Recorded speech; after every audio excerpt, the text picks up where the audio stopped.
Well, let's go ahead and get started. I've got this recording, so it'll be put up on YouTube anyway.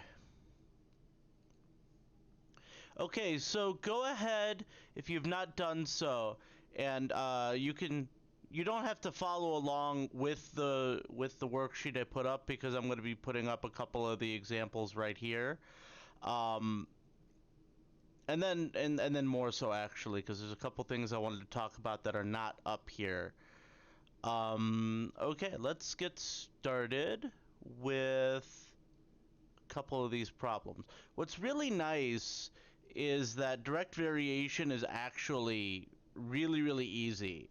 Um, but as I'm going through, if you have questions, please make sure to type them in the chat. Okay, so, thing number one, direct variation. The form that we're talking about looks like this. Y equals kx. That is to say, think about like when we were doing slope earlier and we had problems that, we were trying to find the slope, y equals mx plus b. This is basically just a special case of that. This k is the same thing as that m right there. They're the same. K basically just represents the slope.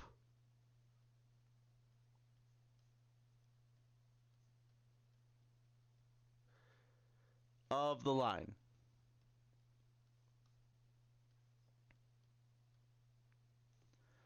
All right. Now, direct variation, which is the thing that we're talking about, direct variation.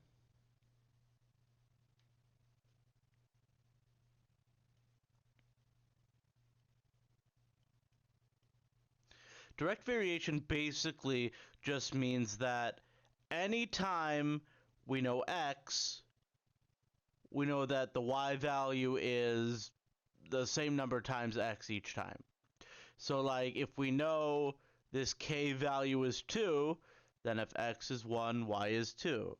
If x is 10, y is 20. All right? So I want to start out really simple, trying to identify the constant of variation. So we're going to actually go in and I'm going to use a couple examples here from the thing. So look at what we've got. We've got, let's say, y equals 14x.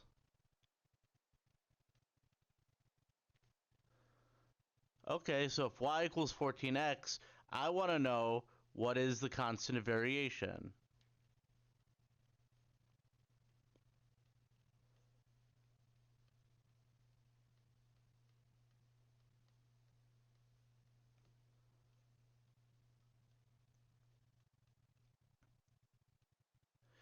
Another way that they might ask this problem, same thing, is to tell you to find k. K is the letter that gets used a bunch. If you've got some sort of constant, whether you're doing it in math or you're doing it in physics, physics I see K a lot. Normally, what we're thinking of is that letter K. If it's a proportionality constant, that's another word that we might use, proportionality constant. All right, and we'll see kind of in a little bit where we might think about that proportionality from, okay? So, take a second. Think about it. What do you think k has to be if we've got y equals 14x? So the answer is 14. Right, what's the number that's on the x?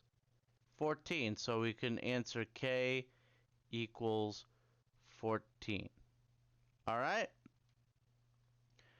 Let's do another one. Same idea. Let's do y equals 1/2 x.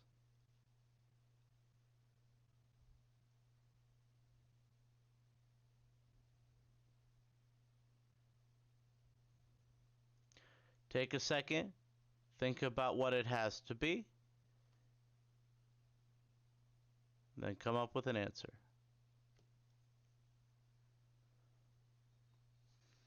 And the answer, of course, what's the number in front of the x? It's 1/2. So the answer is k equals 1/2.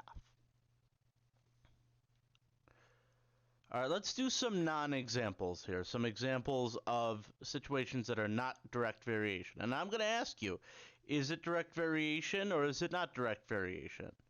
This is a really good example of something that's not direct variation. You see how there's a +1 on here?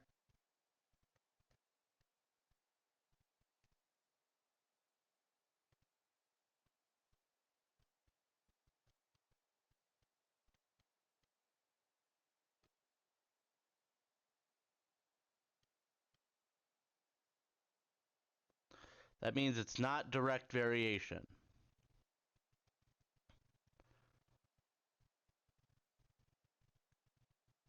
All right? Direct variation has to be of the form y equals number x. And that's the only way it can be. Y equals number x. That's the only option for us, is that. This is the only way it can look. Y equals number x. If it's not that, then it's not direct variation. All right? Here's another really common example of something that is not direct variation. Y equals something like this, 2 over x. Again, the only thing we ever want to see,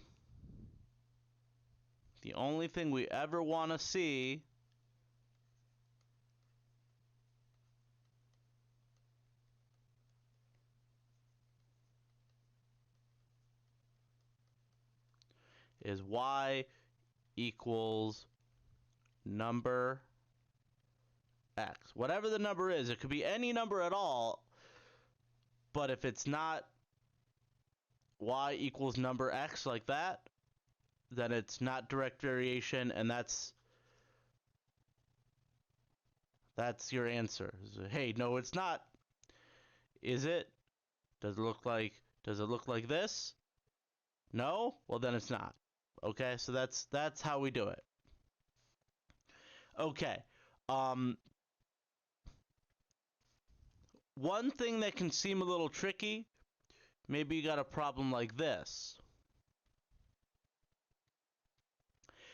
Right now, it's not even in slope-intercept form for you to look at.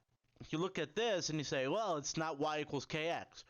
No, it's not. But if you take a second and add the 2x back over so that it's all on the same side, like it should be, now,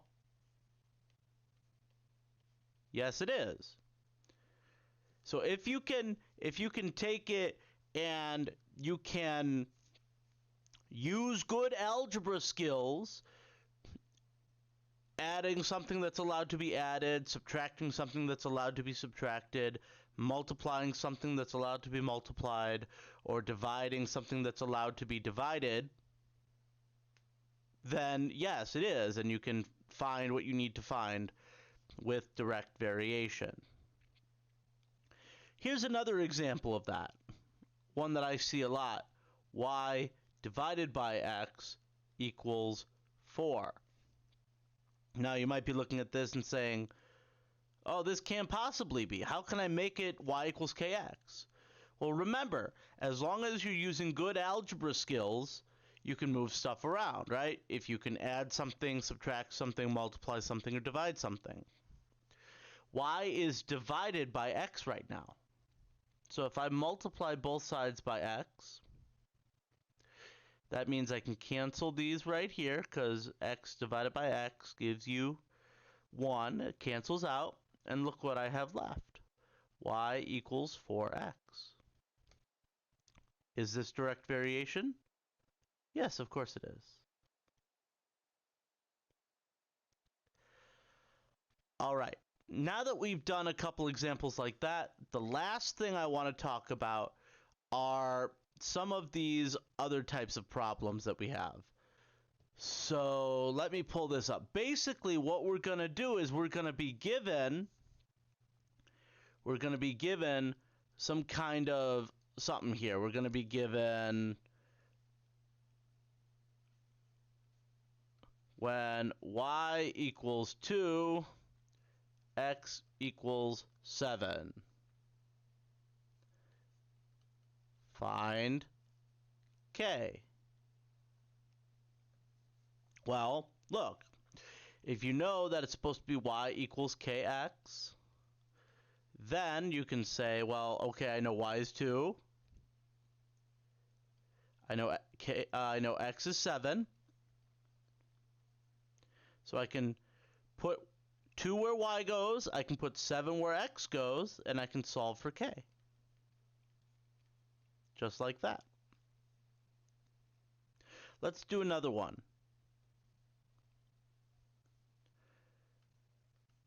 When y equals 8, x equals 4, find k.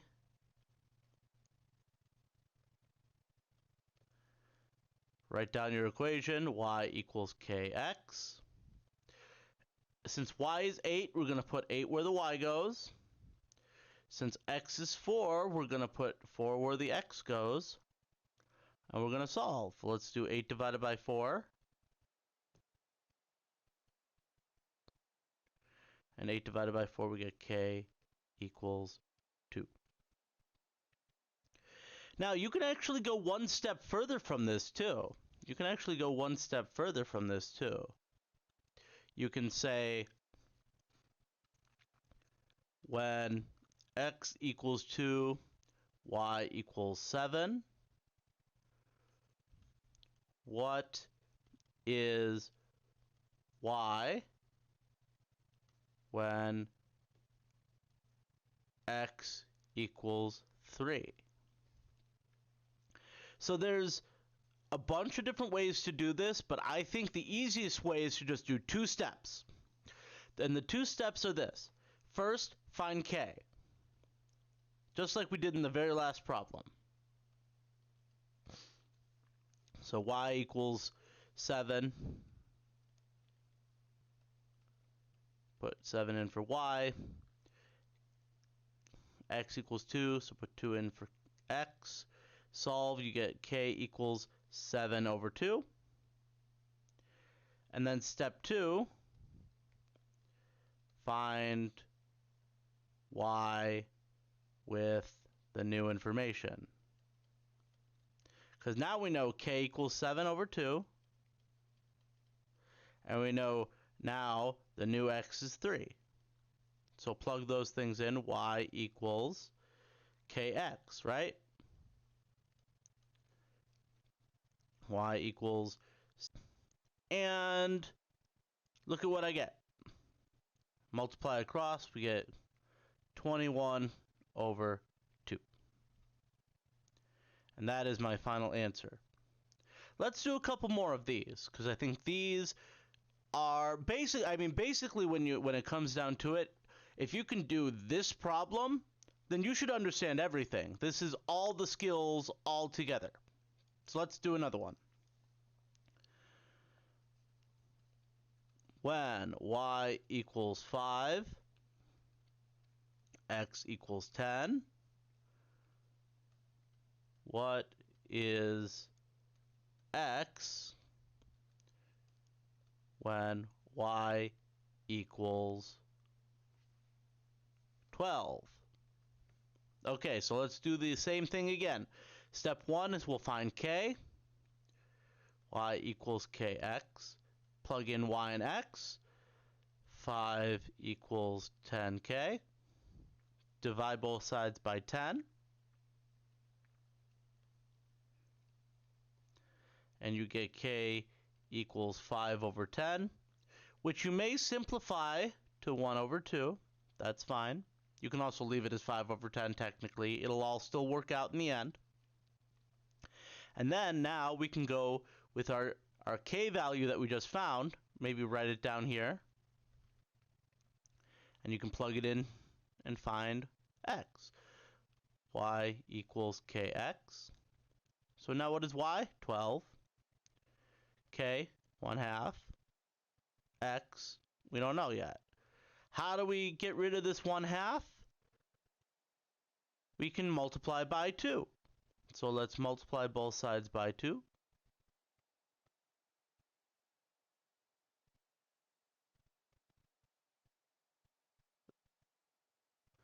And look at what we get. That cancels out with that. We get x equals 24. And that is our final answer. All right, folks. So, at this point, you have all the information you need for Friday's quiz. All right, so the question was, can we show another example of what is not direct variation? So, first of all, before we even get started, the thing to remember is, what is direct variation?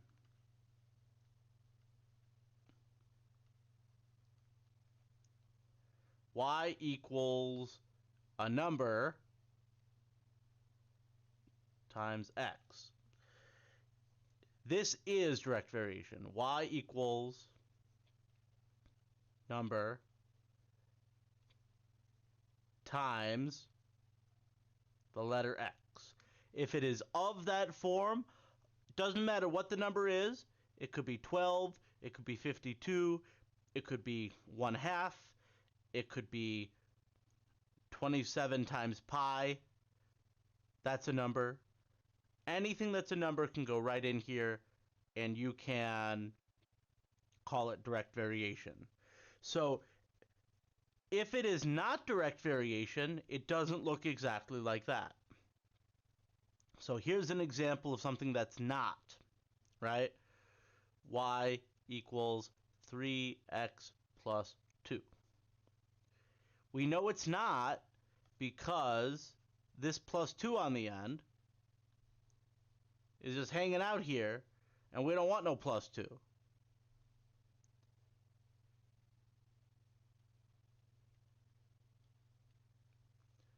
Another really good example, y equals 3 to the x power. Even though it's like number with an x next to it, it's not times x, right? That's 3 to the power of x. We don't want it to be there.